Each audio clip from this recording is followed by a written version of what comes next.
Welcome to Hem Sharma classes. अभी तक part one में हमने डिस्कस किया था कि नॉर्मल इंटरेस्ट कैलकुलेट कैसे करेंगे और फिर ईओएल की अगर हम बात करें तो उसको अभी डिस्कस करेंगे कि अगर ईओएल पर इन बिटवीन अगर कोई भी इंस्टॉलमेंट नहीं भरी जाती है तो जो ओवरड्यू हुआ है उसकी और पेनल्टी की इंटरेस्ट की कैलकुलेशन हम करते हैं। तो ईएल के पीरियड का जो पेनल इंटरेस्ट निकालेंगे और वो ओवरड्यू हो चुकी है, वो इंस्टॉलमेंट उस वक्त आई नहीं, तो उसका इंटरेस्ट जो भी इंटरेस्ट दिया गया है, यहाँ 10% है तो 10% तो ओवरड्यू का वो हो गया और एक पेनल इंटरेस्ट उसके ऊपर लगना है, तो टोटल कह सकते हैं कि 20% हम इंटरेस्ट कैलकुलेट कर देंगे। अगर ये हो सकता है क्वेश्चन में 8 या 9 दिया गया है तो 8 दिया है तो पेनल 10, टोटल 18% हम इकट्ठा निकाल देंगे। 9 दिया है तो टोटल 19% हम अलग से इंटरेस्ट निकाल देंगे जो ओवरड्यू के ऊपर पेनल इंटरेस्ट लग गया, और ये जो अमाउंट ओवरड्यू थी उसका इंटरेस्ट कैलकुलेट हो गया है। यानी कि ओवरड्यू का तो कैलकुलेट करेंगे क्योंकि वो पे नहीं हो पाई और पेनल्टी भी हो गई, तो हमें ऐसे कैलकुलेट करना है। तो यहाँ ये तो हो गया नॉर्मल टाइम की बात है। अब राउंड ऑफ को तो हम यहाँ लेंगे नहीं क्योंकि हम और कैलकुलेट कर रहे हैं।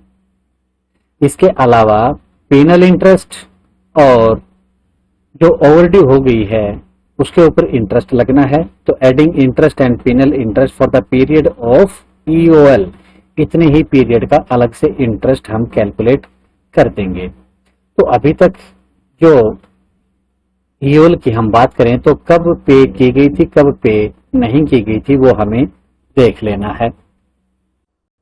30/8/2023 से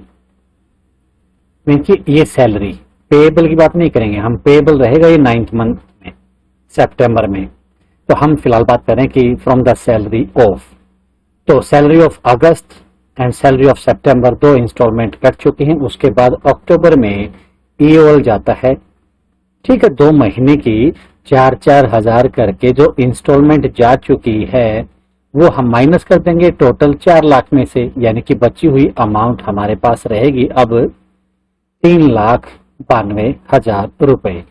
ये जो बैलेंस है इसी बैलेंस पर हमें ओवरड्यू का इंटरेस्ट और पेनल इंटरेस्ट दोनों कैलकुलेट करने होते हैं। ये तो हो गया नॉर्मल टाइम का, और 3,92,000 पर अब हम इकट्ठा निकाल देंगे। तो इस क्वेश्चन में हमारे पास नॉर्मल इंटरेस्ट भी 10 है और पेनल्टी का तो 10 रहता ही है, तो टोटल 20% कैलकुलेट कर देंगे इंटरेस्ट की। 3,92,000 पर 20% के हिसाब से 6,533.33 इंटरेस्ट बन जाता है। तो ये वो इंटरेस्ट है जो आपका ओवरड्यू की अमाउंट का भी और पेनल इंटरेस्ट दोनों ऐड होकर आ गए, और ये था नॉर्मल, तो इन दोनों को हम ऐड कर देंगे। तो दोनों को ऐड करके जो भी इंटरेस्ट बनता है वही हमारा सॉल्यूशन बन जाता है कि total amount of interest will be 1,68,333.33 plus 6,533.33। ये डेसिमल में ही रखेंगे। अब टोटल करने के बाद अब इसको हम कर देंगे राउंड ऑफ, क्योंकि हमारा क्वेश्चन खत्म हो रहा है। 1,74,867 रुपए का इंटरेस्ट बन गया है। तो ईओएल में यहाँ पर ओवरड्यू रहेगा, उसके ऊपर इंटरेस्ट लगेगा और पेनल्टी का इंटरेस्ट अलग से लगेगा। अब ये तो हो गया है ईओएल एक बार। हम क्वेश्चन में अब और एक पॉइंट ऐड कर देते हैं कि इसके बाद भी एक ईओएल और जाता है, यानी कि फरवरी 2025 में फिर से ईओएल जाएगा। वही बात नहीं, हम उसका अलग से कैलकुलेट कर देंगे कि फरवरी 2025 में भी ईओएल ये एम्प्लॉय जाता है।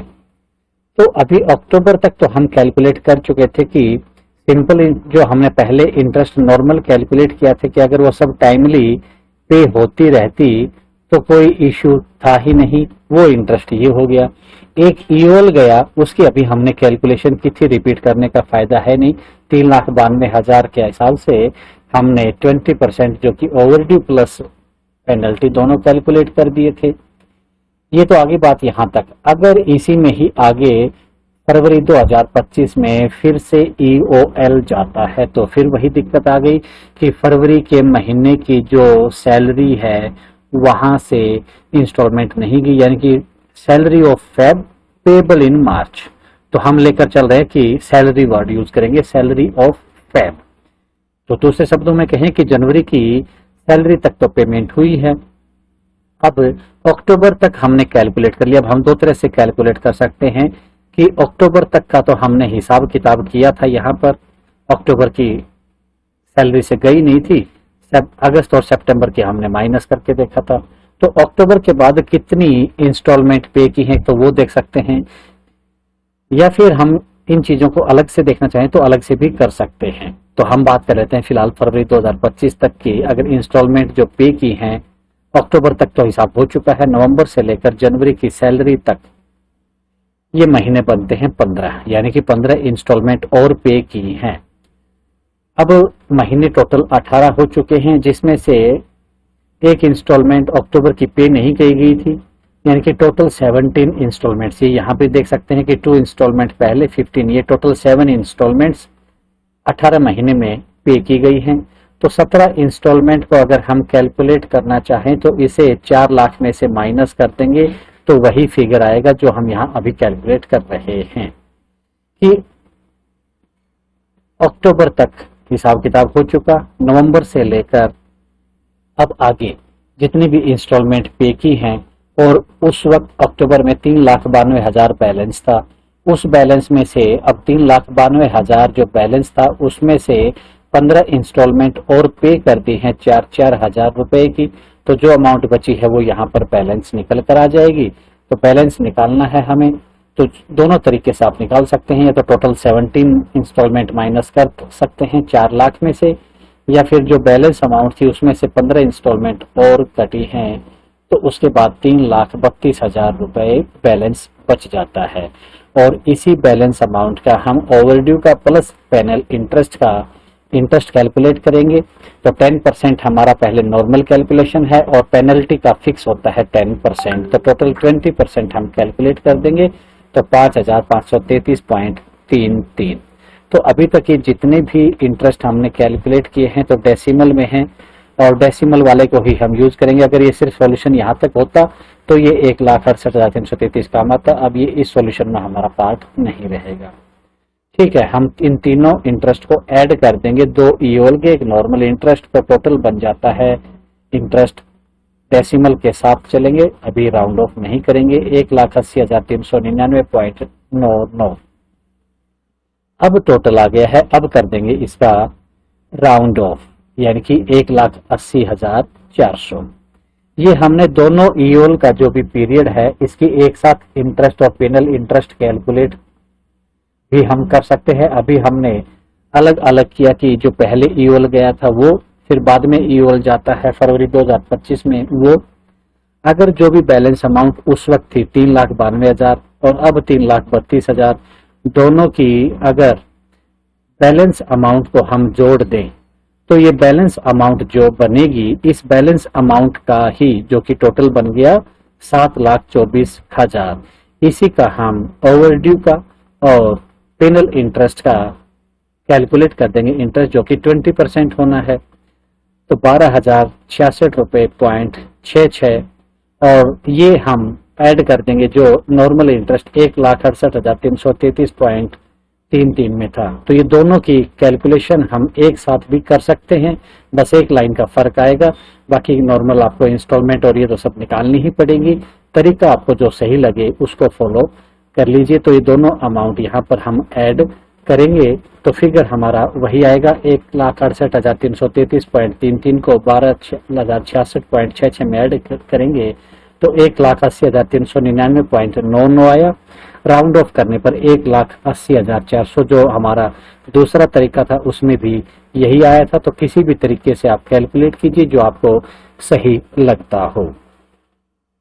तो यहाँ पर हमें सॉल्यूशन जो करना था, हम नॉर्मल इंटरेस्ट कैलकुलेट कर लेंगे, उसमें जब कभी भी ईओल जाता है तो वहां का overdue plus penalty interest calculate कर लेंगे। ये 20% जरूरी नहीं है, लेकिन पेनल इंटरेस्ट जो है 10% फिक्स है। आपके क्वेश्चन में जो कुछ भी दिया हो 8 दिया है तो 18, 9 दिया है तो 19 और 10% दिया है तो टोटल 20 हम इकट्ठा कैलकुलेट कर देंगे। वो ओवरड्यू का और पेनल इंटरेस्ट दोनों आ जाएंगे एक साथ ही। तो ठीक है, हमने ये सॉल्यूशन किया, तो जो इंटरेस्ट निकलना था तीनों को हम ऐड करके यहाँ लिख देते हैं। तो ये इंटरेस्ट कैलकुलेशन जहां पर एम्प्लॉय अगर ईओल जाता है तो क्या सिचुएशन होती है। आगे बात कर लेते हैं कि मिस्टर ए को व्हीकल एडवांस दिया गया था 4 लाख रुपए का, 30/8/23 को ही मंथली इंस्टॉलमेंट है वो 4,000 रुपए बताई गई है, और जो इंस्टॉलमेंट है रेट ऑफ इंटरेस्ट है 10% है। First instalment was recovered in the pay of August 21, paid on 31 August. तो महीने के किसी भी अगर आखिरी तारीख को सैलरी आपकी आ भी जाती है तो इस पर्पज से वो आपके अगले महीने में ही रिसीव हुई है ऐसा ट्रीट किया जाएगा। तो ठीक है, कई बार क्वेश्चन में इस प्रकार दे देता है तो कोई इश्यू नहीं है महीने के आखिरी दिन, क्योंकि 1 या 2 तारीख को अगर कोई छुट्टी आ जाती है तो उसी मंथ में, यानी कि जो आपकी सैलरी 1 या 2 को आती है उससे पिछले महीने में आखिरी तारीख को भी सैलरी कई बार आ जाती है। तो वो डिपेंड करता है सिचुएशन पर। तो पीएफआर में वो लिखा है कि आपको एज्यूम यही करना है कि वो सैलरी अगले महीने की 1 तारीख को ही आपको रिसीव हुई है। अब जो जो चीजें पूछे हम इसी में से कैलकुलेट कर सकते हैं, एक एक पॉइंट लेकर चले कि number of instalment of total interest की जो भी इंटरेस्ट कैलकुलेट किया है, अभी हमने कैलकुलेट किया था कि 1,68,333 आया था राउंड ऑफ करने के बाद। इसमें से हम 4,000 की एक इंस्टॉलमेंट दे रहे हैं तो 4,000 से भाग करेंगे तो नंबर ऑफ इंस्टॉलमेंट आ जाएगा। इंटरेस्ट रिकवरी कब स्टार्ट होगी, जब प्रिंसिपल की जो रिकवरी है वो कंप्लीट हो जाएगी, उसके बाद इंटरेस्ट स्टार्ट होता है। बराबर की ही अमाउंट रहती है, इंस्टॉलमेंट अमाउंट रहेगी बराबर दोनों की। प्रिंसिपल कंप्लीट होने के बाद फिर स्टार्ट होगा इंटरेस्ट, लेकिन वही अमाउंट रहती है, इंस्टॉलमेंट की अमाउंट सेम होती है। कि महीना और साल बताइए कि लास्ट इंस्टॉलमेंट जब लोन फुल्ली रिकवर होगा, यानी कि आपका जो प्रिंसिपल है उसके बाद इंटरेस्ट भी पूरा हो जाए, वो कब पूरा होगा वो बताना है। तो इसके लिए पहले तो हमें इंटरेस्ट कैलकुलेट करना पड़ेगा कि कितना इंटरेस्ट है, उसी के हिसाब से हम नंबर ऑफ इंस्टॉलमेंट वगैरह ये कैलकुलेट करेंगे। तो चलिए उसी हिसाब से कैलकुलेट कर लेते हैं। फॉर्मूला हमने जो अभी डिस्कस किया था उसी में ही हम ये फिगर पुट करेंगे, और हमने कैलकुलेट भी किया था कि 1,68,333.33 आया, राउंड ऑफ करेंगे तो 1,68,333। ये तो हो गया इंटरेस्ट। अब इसी को यूज करके सॉल्यूशन करना स्टार्ट करेंगे कि पहला पॉइंट है number of instalment of total interest. ये इंटरेस्ट है, हम एक इंस्टॉलमेंट 4,000 की दे रहे हैं तो 1,68,333 को जब हम भाग करेंगे 4 से तो हमारी इंस्टॉलमेंट निकल कर आ जाएगी। तो 42 पॉइंट कुछ और डेसिमल में आया है, तो यहाँ इसका मतलब हो गया कि 42 तो पूरे इंस्टॉलमेंट जाएंगी, और अगली इंस्टॉलमेंट एक ऐसी है जिसकी अमाउंट थोड़ी सी कम होगी, यानी कि बची हुई अमाउंट जो लास्ट इंस्टॉलमेंट में जाएगी वो 43वीं किस्त होगी। तो टोटल 43 इंस्टॉलमेंट होंगी, जिसमें से अगर बात करें तो 4,000 के हिसाब से तो 42 किस्त चलेगी, 1,68,000 चले गए, और जो बची हुई अमाउंट है 333 रुपए, ये जो लास्ट किस्त होगी 43वीं किस्त, उसमें 333 रुपए ही जाएंगे, यानी कि टोटल हमारी इंस्टॉलमेंट हो गई 43। तो पहला जो पॉइंट था वो सॉल्व हो गया। सेकंड की बात करते हैं कि interest recovery will be started from.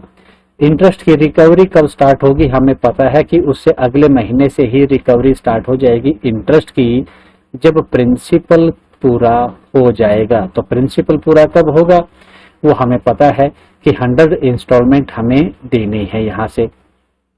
तो ये कब होंगी, अगस्त की सैलरी से हम दे रहे हैं तो आगे 100 इंस्टॉलमेंट यानी कि 100 महीने, और एक साल में 12 महीने होते हैं तो 12 से हम भाग करेंगे तो टोटल 8 साल।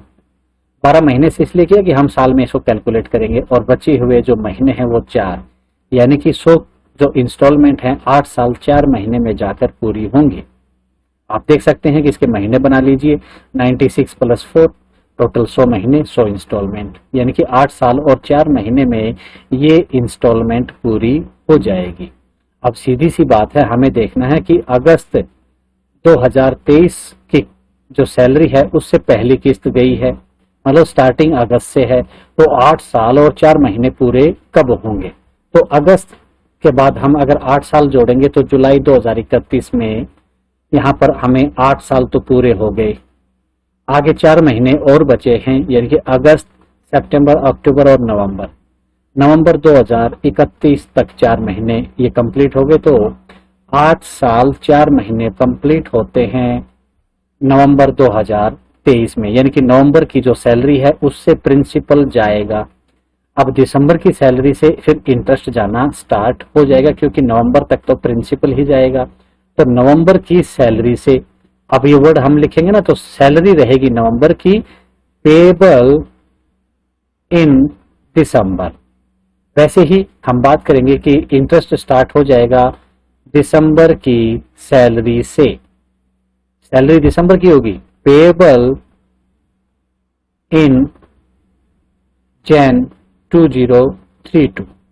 तो ये जरूर ध्यान रखना होगा। तो last instalment will be from November month salary payable in December. ये तो आगे लास्ट इंस्टॉलमेंट ऑफ प्रिंसिपल, ये प्रिंसिपल की अमाउंट रहेगी। ठीक है, नो इश्यू। तो इसे हम कैलकुलेट करके लिख चुके हैं। तो इंटरेस्ट स्टार्ट हो जाएगा हमारा। तो interest recovery will start from salary of December 2031 payable in January 2032, जो हम अभी बात कर रहे थे। अब ये कहता है कि लास्ट इंस्टॉलमेंट ऑफ रिकवरी कब होगी? अब ये जनवरी 2032 में बात कर रहा है, पे की बात कर रहा है। तो interest recovery will be start from the salary of December 2031। तो ये पेएबल वाला वर्ड आ गया। हम लेकर चल रहे हैं फिलहाल स्टार्टिंग से ही सैलरी ऑफ।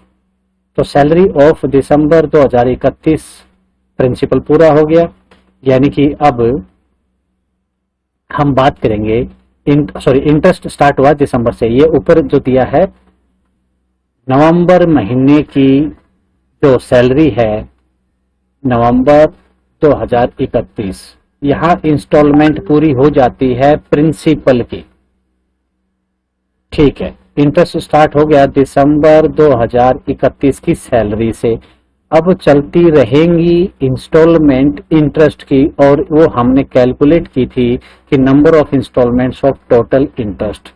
तो टोटल 43 इंस्टॉलमेंट चलेंगी। तो यहां से अगर हम बात करें तो टोटल 43 मंथ्स आगे तक इंटरेस्ट उसका पे होता रहेगा। तो प्रिंसिपल की तो 100 इंस्टॉलमेंट थी, 4-4 हिसाब के, 1000 के हिसाब से, और 43 इंस्टॉलमेंट होगी इंटरेस्ट की। टोटल कह सकते हैं कि 143 इंस्टॉलमेंट हो गई टोटल लोन की। तो जहां से भी कैलकुलेट करना चाहें आपकी मर्जी है कि दिसंबर से स्टार्ट होता है तो यहां से 43 इंस्टॉलमेंट यानी कि 43 महीने और ऐड कर दीजिए, या फिर अगर स्टार्टिंग से लेते हैं तो अगर आप बात करेंगे तो अगस्त 2023 की सैलरी के बाद टोटल हमने 143 इंस्टॉलमेंट दी है, यानी कि 143 मंथ्स रहे, और यही 143 मंथ्स हम ऐड कर देंगे, 12 से भाग करेंगे तो साल निकल कर आ जाएंगे। तो हमें इसको कैलकुलेट कर लेना है कि जब हमने 12 से भाग किया तो 11 साल और 11 महीने निकल कर आए, यानी कि 11 साल और 11 महीने में प्रिंसिपल भी पे हो जाएगा और प्लस इंटरेस्ट भी पे हो जाएगा। तो अगस्त से लेकर हम चलेंगे तो 11 साल पूरे करेंगे। अगस्त 2023 से 11 साल पूरे किए तो जुलाई 2034 को 11 साल हमने पूरे यहाँ कैलकुलेट कर दिए हैं। इसके बाद अगर 11 महीने और ऐड करेंगे तो अगस्त से लेकर फिर जून तक 2035 में यहाँ पर टोटल 143 इंस्टॉलमेंट्स कवर हो जाएंगी। यानी कि अब हम कह सकते हैं कि जून 2035 की जो सैलरी होगी उस वक्त पूरी इंस्टॉलमेंट पूरी हो जाएंगी, and salary of June 2035 will be payable in July 2035, यानी कि जुलाई 2035 में ये पेएबल होगी। तो हम वो लिख देंगे कि last instalment will be recovered from the month salary, June month salary की, जून के महीने की सैलरी पेएबल इन जुलाई। तो ये कंफ्यूजन नहीं रखना है कि सैलरी तो होगी जून की, पेएबल होगी जुलाई में। तो यहाँ पर आपसे किसी भी प्रकार से क्वेश्चन पूछा जाए, हमें सारे तरीके पता है कि जो भी कैलकुलेशन करनी होगी हम कैलकुलेट कर देंगे। यहीं पर अगर ईओल जाता, ये तो अभी बात थी कि सारी इंस्टॉलमेंट टाइम पर पे हो गई हैं, और यहाँ पर जून की जो सैलरी है हम यहाँ लिखेंगे सैलरी ऑफ जून, ठीक है, 35 यहां तक सारी रिकवरी पूरी हो जाएंगी अगर वो टाइम पर पे कर देता है तो। लेकिन अगर वो ईओल पर चला जाता है 1 महीने की, तो ये जो रिकवरी है ये खत्म होगी फिर जुलाई 2035 में, क्योंकि 1 महीना आगे और बढ़ जाएगा। यही हम फिर बात करें कि 2 बार ईओल चला जाए 2 महीने की, या 3 बार चला जाए 3 महीने की, उतना ही टाइम हम आगे और ऐड करते रहेंगे। ईओल गया जिनकी छुट्टियां गया है, तो एचपीएल और ईएल में हम यही मानकर चलते हैं कि वो वहां पर इंस्टॉलमेंट उसकी पे हो रही थी, तो उसमें आगे समय नहीं बढ़ेगा। तो ये जो हमने कैलकुलेट किया है इसी में ही अगर ईओल का फिगर आ जाए तो हम इसी में ही ऐड कर देंगे। तो in case of EOL and HPL में हमें ध्यान रखना है कि ईओल के टाइम पर इंस्टॉलमेंट जो पे नहीं होंगी उतने पीरियड आगे लास्ट इंस्टॉलमेंट में और ऐड हो जाता है। यानी कि अगर 1 महीने की है तो जुलाई मंथ की सैलरी से विच इज पेएबल इन अगस्त, जो अगस्त में पे होगी वहां से आ गई। ईएल और एचपीएल के केस में हम ये मानते हैं कि recovery of advance was made during the period of EL and HPL, ठीक है, उस वक्त उनसे रिकवरी हो चुकी है, तो वहां पर यह समय नहीं बढ़ेगा। ईओएल में बढ़ा देना है जितने महीने की इन बिटवीन ईओएल एम्प्लॉय गया है। तो फरवरी 2025 में अगर इसमें जाता है तो वही हमें पीरियड आगे बढ़ा देना है कि लास्ट इंस्टॉलमेंट है वो पे होगी, वो जुलाई महीने की सैलरी पेएबल इन अगस्त, वही हम बात कर रहे थे, वही चीज है कि उतना ही पीरियड आगे बढ़ जाएगा। तो लोन कंडीशन जो प्रैक्टिकल हमने देखे उससे काफी हद तक आपको जो पॉइंट्स हैं वो क्लियर हो गए होंगे।